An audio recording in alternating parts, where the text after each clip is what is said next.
বৃন্দাবন কুণ্ডু মহাক্রুদ্ধ হইয়া আসিয়া তাহার বাপকে কহিল, আমি এখনই চলিলাম। বাপ যজ্ঞনাথ কুণ্ডু কহিলেন, বেটা অকৃতজ্ঞ, ছেলেবেলা হইতে তোকে খাওয়াইতে পড়াইতে যে ব্যয় হইয়াছে তাহা পরিশোধ করিবার নাম নাই, আবার তেজ দেখো না। যজ্ঞনাথের ঘরে যেরূপ অসন বসনের প্রথা, তাহাতে খুব যে বেশি ব্যয় হইয়াছে তাহা নহে। প্রাচীনকালের ঋষিরা আহার ও পরিচ্ছদ সম্বন্ধে অসম্ভব অল্প খরচে জীবন নির্বাহ করিতেন। যজ্ঞনাথের ব্যবহারে প্রকাশ পাইত, বেশভূষা আহার বিহারে তাহারও সেইরূপ আদর্শ ছিল।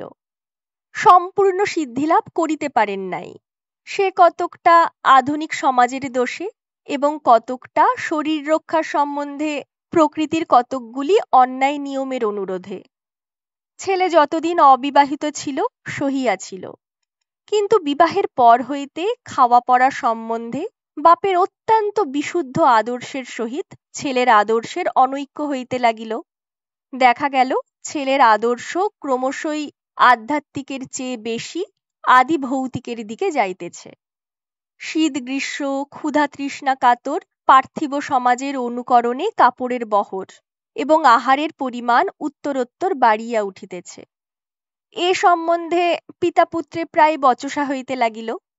অবশেষে বৃন্দাবনের স্ত্রীর গুরুতর পীড়াকালে কবিরাজ বহু ব্যয়সাধ্য এক ঔষধের ব্যবস্থা করাতে যজ্ঞনাথ তাহাতেই কবিরাজের অনভিজ্ঞতার পরিচয় পাইয়া তৎক্ষণাৎ তাহাকে বিদায় করিয়া দিলেন। বৃন্দাবন প্রথমে হাত পায়ে ধরিল, তারপরে রাগারাগি করিল, কিন্তু কোনো ফল হইল না। পত্নীর মৃত্যু হইলে বাপকে স্ত্রী হত্যাকারী বলিয়া গালি দিল। বাপ বলিলেন, কেন, ঔষধ খাইয়া কেহ মরে না? দামি ঔষধ খাইলেই যদি বাঁচিত তবে রাজা বাদশারা মরে কোন দুঃখে? যেমন করিয়া তোর মা মরিয়াছে, তোর দিদিমা মরিয়াছে, তোর স্ত্রী তাহার চেয়ে কি বেশি ধুম করিয়া মরিবে? বাস্তবিক যদি শোকে অন্ধ না হইয়া বৃন্দাবন স্থির চিত্তে বিবেচনা করিয়া দেখিত, তাহা হইলে এ কথায় অনেকটা সান্ত্বনা পাওয়া যাইত। তাহার মা দিদিমা কেহই মরিবার সময় ঔষধ খান নাই, এ বাড়ির এইরূপ সনাতন প্রথা। কিন্তু আধুনিক লোকেরা প্রাচীন নিয়মে মরিতেও চায় না। যে সময়ের কথা বলিতেছি তখন এ দেশে ইংরাজের নূতন সমাগম হইয়াছে, কিন্তু সে সময়েও তখনকার সেকালের লোক তখনকার একালের লোকের ব্যবহারে দেখিয়া হতবুদ্ধি হইয়া অধিক করিয়া তামাক টানিত। যাহা হোক, তখনকার নব্য বৃন্দাবন তখনকার প্রাচীন যজ্ঞনাথের সহিত বিবাদ করিয়া কহিল, আমি চলিলাম। বাপ তাহাকে তৎক্ষণাৎ যাইতে অনুমতি করিয়া সর্বসমক্ষে কহিলেন, বৃন্দাবনকে যদি তিনি কখনো 1 পয়সা দেন তবে তাহা গো রক্তপাতের সহিত গণ্য হইবে। বৃন্দাবনও সর্বসমক্ষে যজ্ঞনাথের ধন গ্রহণ মাতৃ রক্তপাতের তুল্য পাতক বলিয়া স্বীকার করিল। ইহার পর পিতাপুত্রে ছাড়াছাড়ি হইয়া গেল। বহুকাল শান্তির পরে এইরূপ একটি ছোটখাটো বিপ্লবে গ্রামের লোক বেশ একটু প্রফুল্ল হইয়া উঠিল। বিশেষত যজ্ঞনাথের ছেলে উত্তরাধিকার হইতে বঞ্চিত হওয়ার পর সকলেই নিজ নিজ শক্তি অনুসারে যজ্ঞনাথের দুঃসহ পুত্র বিচ্ছেদ দুঃখ দূর করিবার চেষ্টা করিতে লাগিল। সকলেই বলিল, সামান্য একটা বউয়ের জন্য বাপের সহিত বিবাদ করা কেবল একালেই সম্ভব। বিশেষত তাহারা খুব একটা যুক্তি দেখাইল, বলিল, একটা বউ গেলে অনতি বিলম্বে আর একটা বউ সংগ্রহ করা যায়, কিন্তু বাপ গেলে দ্বিতীয় বাপ মাথা খুঁড়িলেও পাওয়া যায় না।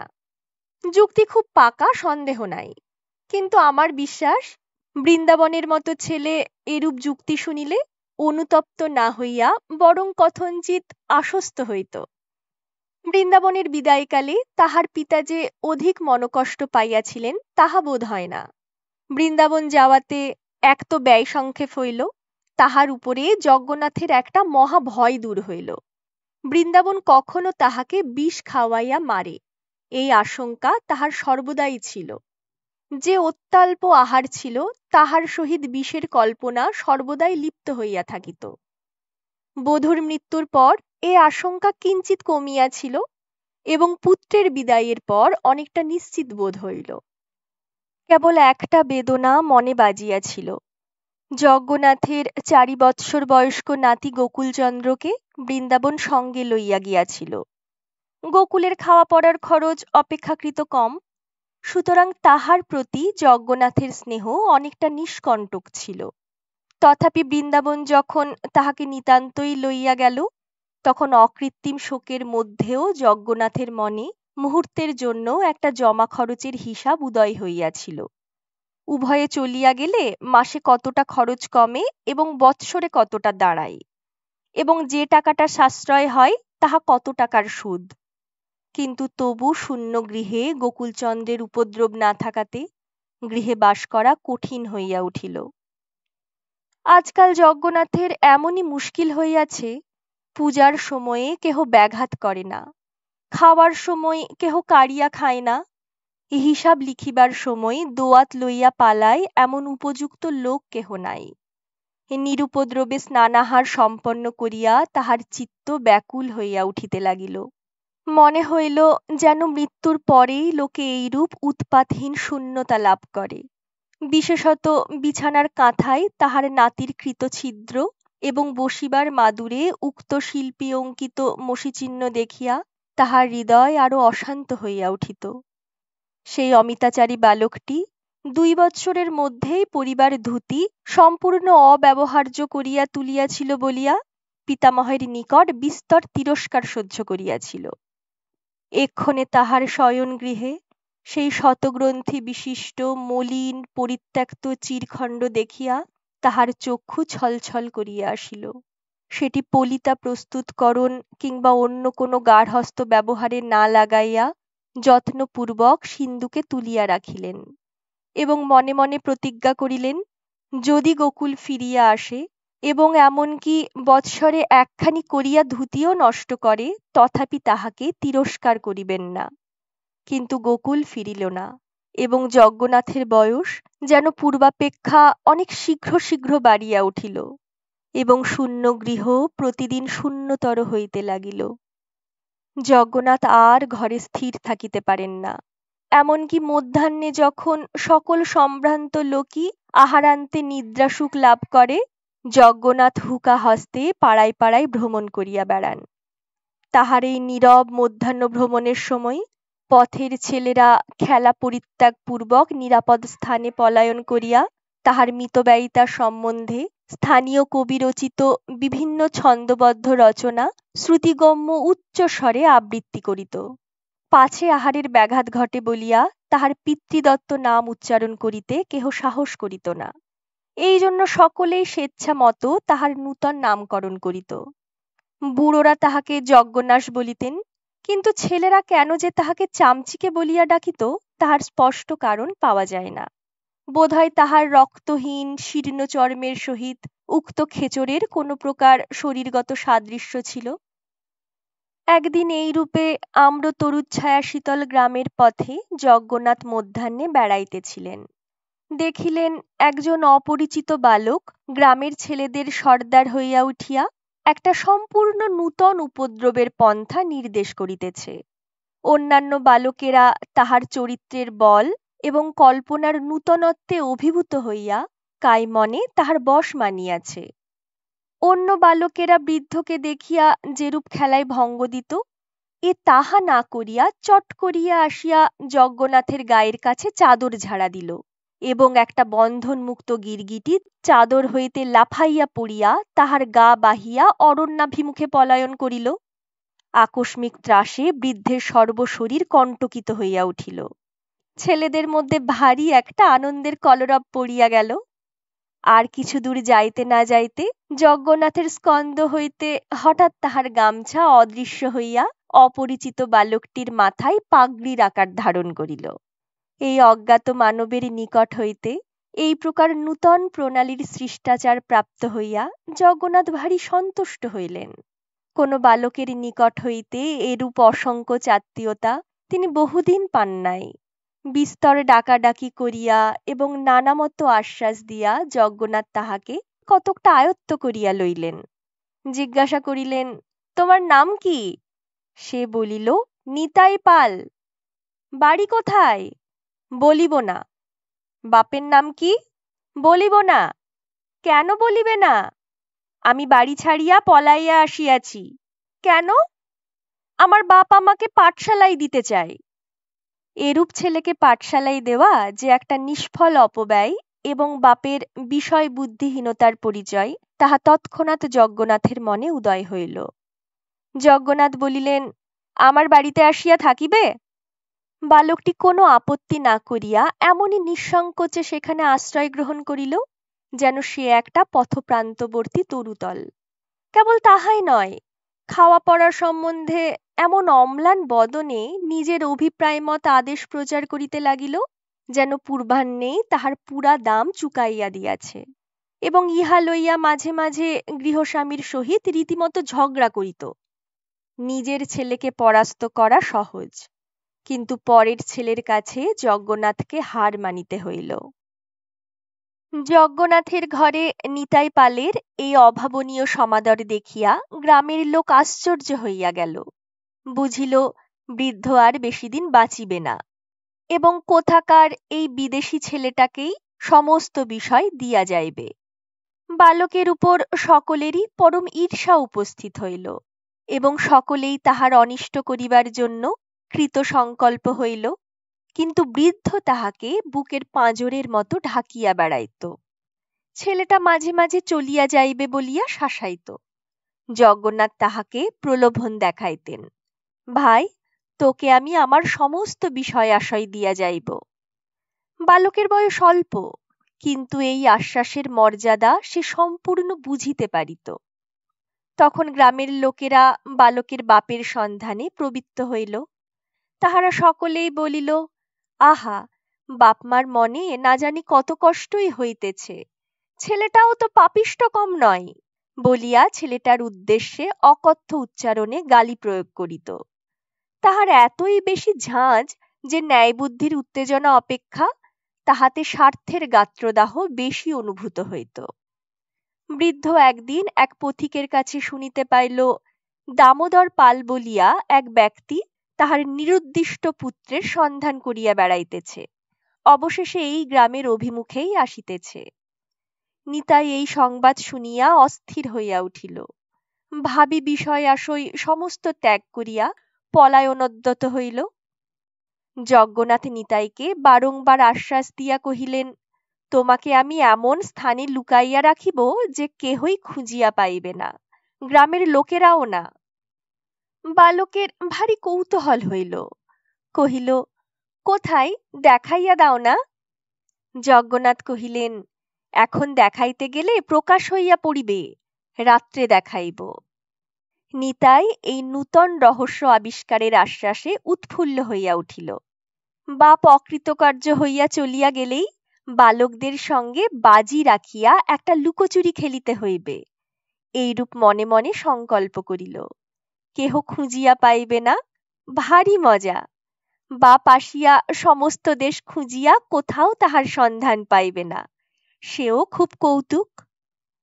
মধ্যাহ্নে যজ্ঞনাথ বালককে গৃহে রুদ্ধ করিয়া কোথায় বাহির হইয়া গেলেন। ফিরিয়া আসিলে নিতাই তাহাকে প্রশ্ন করিয়া করিয়া অস্থির করিয়া তুলিল। সন্ধ্যা হইতে না হইতেই বলিল, চলো। যজ্ঞনাথ বলিলেন, এখনো রাত্রি হয় নাই। নিতাই আবার কহিল, রাত্রি হইয়াছে দাদা, চলো। যজ্ঞনাথ কহিলেন, এখনো পাড়ার লোক ঘুমাই নাই। নিতাই মুহূর্ত অপেক্ষা করিয়াই কহিল, এখন ঘুমাইয়াছে, চলো। রাত্রি বাড়িতে লাগিল। নিদ্রাতুর নিতাই বহু কষ্টে নিদ্রা সংবরণের প্রাণপণ চেষ্টা করিয়াও বসিয়া বসিয়া ঢুলিতে আরম্ভ করিল। রাত্রি 2 প্রহর হইলে যজ্ঞনাথ নিতাইয়ের হাত ধরিয়া নিদ্রিত গ্রামের অন্ধকার পথে বাহির হইলেন। আর কোনো শব্দ নাই, কেবল থাকিয়া থাকিয়া কুকুর ঘেউ ঘেউ করিয়া ডাকিয়া উঠিল, এবং সেই শব্দে নিকটে এবং দূরে যতগুলা কুকুর ছিল সকলে তারস্বরে যোগ দিল। মাঝে মাঝে নিশাচর পক্ষী পদশব্দে ত্রস্ত হইয়া ঝটপট করিয়া বনের মধ্যে দিয়া উড়িয়া গেল। নিতাই ভয়ে যজ্ঞনাথের হাত দৃঢ় করিয়া ধরিল। অনেক মাঠ ভাঙিয়া অবশেষে এক জঙ্গলের মধ্যে এক দেবতাহীন ভাঙা মন্দিরে উভয়ে গিয়া উপস্থিত হইল। নিতাই কিঞ্চিৎ ক্ষুণ্ণ স্বরে কহিল, এইখানে? যেরূপ মনে করিয়াছিল সেরূপ কিছুই নয়, ইহার মধ্যে তেমন রহস্য নাই। পিতৃগৃহ ত্যাগের পর এমন পোড়ো মন্দিরে তাহাকে মাঝে মাঝে রাত্রি যাপন করিতে হইয়াছে। স্থানটা যদিও লুকোচুরি খেলার পক্ষে মন্দ নয়, কিন্তু তবু এখান হইতে সন্ধান করিয়া বাহির করা নিতান্ত অসম্ভব নহে। যজ্ঞনাথ মন্দিরের মধ্য হইতে একখণ্ড পাথর উঠাইয়া ফেলিলেন। বালক দেখিল নিম্নে একটা ঘরের মতো, এবং সেখানে প্রদীপ জ্বলিতেছে। দেখিয়া অত্যন্ত বিস্ময় এবং কৌতূহল হইল, সেই সঙ্গে ভয়ও করিতে লাগিল। একটি মই বাহিয়া যজ্ঞনাথ নামিয়া গেলেন, তাহার পশ্চাতে নিতাইও ভয়ে ভয়ে নামিল। নিচে গিয়া দেখিল চারিদিকে পিতলের কলস, মধ্যে একটি আসন, এবং তার সম্মুখে সিঁদুর, চন্দন, ফুলের মালা, পূজার উপকরণ। বালক কৌতূহল নিবৃত্তি করিতে গিয়া দেখিল ঘড়ায় কেবল টাকা এবং মোহর। যজ্ঞনাথ কহিলেন, নিতাই, আমি বলিয়াছিলাম আমার সমস্ত টাকা তোমাকে দিব। আমার অধিক কিছু নাই, সবে এই কটিমাত্র ঘড়া আমার সম্বল। আজ আমি ইহার সমস্তই তোমার হাতে দিব। বালক লাফাইয়া উঠিয়া কহিল, সমস্তই? ইহার একটি টাকাও তুমি লইবে না? যদি লই তবে আমার হাতে যেন কুষ্ঠ হয়। কিন্তু একটা কথা আছে, যদি কখনো আমার নিরুদ্দেশ নাতি গোকুলচন্দ্র কিংবা তাহার ছেলে কিংবা তাহার পৌত্র কিংবা তাহার পপৌত্র কিংবা তাহার বংশের কেহ আসে, তবে তাহার কিংবা তাহাদের হাতে এই সমস্ত টাকা গনিয়া দিতে হইবে। বালক মনে করিল যজ্ঞনাথ পাগল হইয়াছে। তৎক্ষণাৎ স্বীকার করিল, আচ্ছা। যজ্ঞনাথ কহিলেন, তবে এই আসনে বসো। কেন? তোমার পূজা হইবে। কেন? এইরূপ নিয়ম। বালক আসনে বসিল। যজ্ঞনাথ তাহার কপালে চন্দন দিলেন, সিঁদুরের টিপ দিয়া দিলেন, গলায় মালা দিলেন, সম্মুখে বসিয়া বিড়বিড় করিয়া মন্ত্র পড়িতে লাগিলেন। দেবতা হইয়া বসিয়া মন্ত্র শুনিতে নিতাইয়ের ভয় করিতে লাগিল। ডাকিল, দাদা। যজ্ঞনাথ কোনো উত্তর না দিয়া মন্ত্র পড়িয়া গেলেন। অবশেষে এক একটি ঘড়া বহু কষ্টে টানিয়া বালকের সম্মুখে উপস্থিত করিয়া উৎসর্গ করিলেন, এবং প্রত্যেকবার বলাইয়া লইলেন, যুধিষ্ঠির কুণ্ডের পুত্র গদাধর কুণ্ড, তস্য পুত্র প্রাণকৃষ্ণ কুণ্ড, তস্য পুত্র পরমানন্দ কুণ্ড, তস্য পুত্র যজ্ঞনাথ কুণ্ড, তস্য পুত্র বৃন্দাবন কুণ্ড, তস্য পুত্র গোকুলচন্দ্র কুণ্ডকে কিংবা তাহার পুত্র অথবা পৌত্র অথবা পপৌত্রকে কিংবা তাহার বংশের ন্যায্য উত্তরাধিকারীকে এই সমস্ত টাকা গনিয়া দিব। এইরূপ বারবার আবৃত্তি করিতে করিতে ছেলেটা হতবুদ্ধির মতো হইয়া আসিল। তাহার জিহ্বা ক্রমে জড়াইয়া আসিল। যখন অনুষ্ঠান সমাপ্ত হইয়া গেল, তখন দীপের ধূম ও উভয়ের নিঃশ্বাস বায়ুতে সেই ক্ষুদ্র গহ্বর বাষ্পাচ্ছন্ন হইয়া আসিল। বালকের তালু শুষ্ক হইয়া গেল, হাত পা জ্বালা করিতে লাগিল, শ্বাসরোধ হইবার উপক্রম হইল। প্রদীপ ম্লান হইয়া হঠাৎ নিবিয়া গেল। অন্ধকারে বালক অনুভব করিল যজ্ঞনাথ মই বাহিয়া উপরে উঠিতেছে। ব্যাকুল হইয়া কহিল, দাদা, কোথায় যাও? যজ্ঞনাথ কহিলেন, আমি চলিলাম, তুই এখানে থাক, তোকে আর কেহই খুঁজিয়া পাইবে না। কিন্তু মনে রাখিস, যজ্ঞনাথের পৌত্র বৃন্দাবনের পুত্র গোকুলচন্দ্র। বলিয়া উপরে উঠিয়াই মই তুলিয়া লইলেন। বালক রুদ্ধশ্বাস কণ্ঠ হইতে বহু কষ্টে বলিল, দাদা, আমি বাবার কাছে যাব। যজ্ঞনাথ ছিদ্র মুখে পাথর চাপা দিলেন এবং কান পাতিয়া শুনিলেন নিতাই আর একবার রুদ্ধ কণ্ঠে ডাকিল, বাবা। তারপরে একটা পতনের শব্দ হইল, তারপরে আর কোনো শব্দ হইল না। যজ্ঞনাথ এই রূপে যক্ষের হস্তে ধন সমর্পণ করিয়া সেই প্রস্তর খণ্ডের উপর মাটি চাপা দিতে লাগিলেন। তাহার উপর ভাঙা মন্দিরের ইট বালি স্তূপাকার করিলেন, তাহার উপর ঘাসের চাপড়া বসাইলেন, বনের গুল্ম রোপণ করিলেন। রাত্রি প্রায় শেষ হইয়া আসিল, কিন্তু কিছুতেই সে স্থান হইতে নড়িতে পারিলেন না। থাকিয়া থাকিয়া কেবলই মাটিতে কান পাতিয়া শুনিতে লাগিলেন। মনে হইতে লাগিল যেন অনেক দূর হইতে পৃথিবীর অতল স্পর্শ হইতে একটা ক্রন্দন ধ্বনি উঠিতেছে। মনে হইল যেন রাত্রির আকাশ সেই একমাত্র শব্দে পরিপূর্ণ হইয়া উঠিতেছে। পৃথিবীর সমস্ত নিদ্রিত লোক যেন সেই শব্দে শয্যার উপরে জাগিয়া উঠিয়া কান পাতিয়া বসিয়া আছে। বৃদ্ধ অস্থির হইয়া কেবলই মাটির উপরে মাটি চাপাইতেছে, যেন এমনি করিয়া কোনো মতে পৃথিবীর মুখ চাপা দিতে চাহে। ওই কে ডাকে, বাবা! বৃদ্ধ মাটিতে আঘাত করিয়া বলে, চুপ কর, সবাই শুনিতে পাইবে। আবার কে ডাকে, বাবা! দেখিল রৌদ্র উঠিয়াছে। ভয়ে মন্দির ছাড়িয়া মাঠে বাহির হইয়া পড়িল। সেখানেও কে ডাকিল, বাবা!